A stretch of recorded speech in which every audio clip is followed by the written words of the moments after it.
You know that feeling when you've had a conversation, just a normal one, nothing dramatic, and hours later you're still thinking about it? Not the big stuff, just the small things. The pause that maybe went on a beat too long. The way you said, okay, and now you're wondering if it sounded wrong. Maybe you even replayed it in the car on the drive home and caught yourself actually saying it out loud again. Why did I say you too when they said enjoy your meal? You're lying in bed and your brain is just showing you evidence. That look they gave you, the text that ended with a period instead of an exclamation point. And part of you knows this is maybe a little ridiculous. You're basically trying to figure out what kind of person someone is based on how they buttered their toast. But you can't stop. Your mind keeps going even though there's nothing left to think about. Most people don't really get this. They call it being dramatic or looking for problems.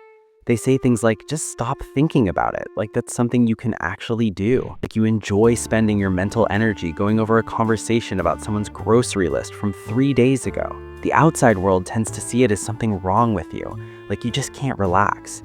Like if you tried harder, you could somehow let things go. But I don't think that's what it is. I think maybe the mind that gets stuck on one small thing someone said is actually a mind trying to protect you from something bigger, something it remembers, something it hasn't forgotten even if you have. There's more going on here than people realize.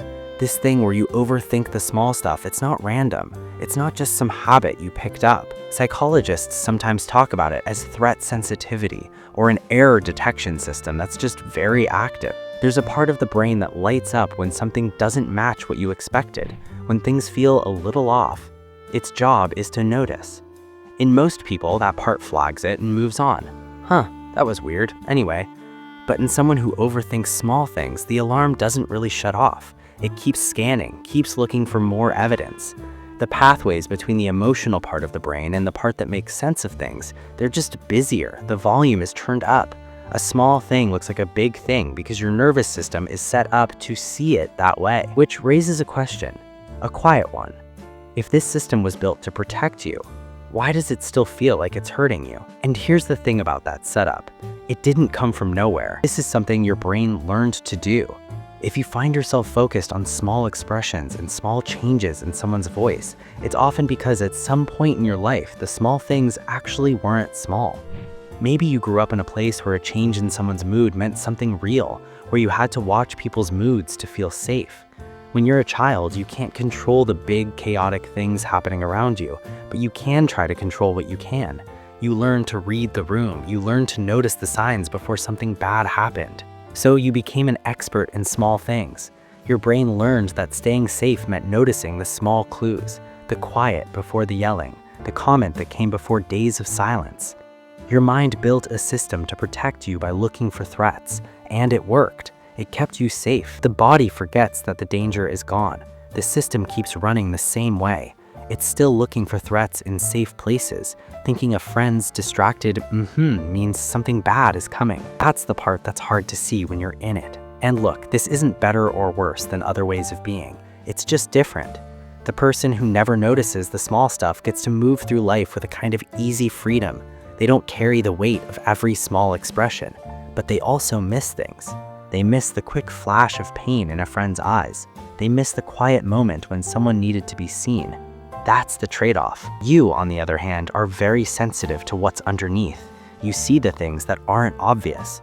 The cost, of course, is exhaustion.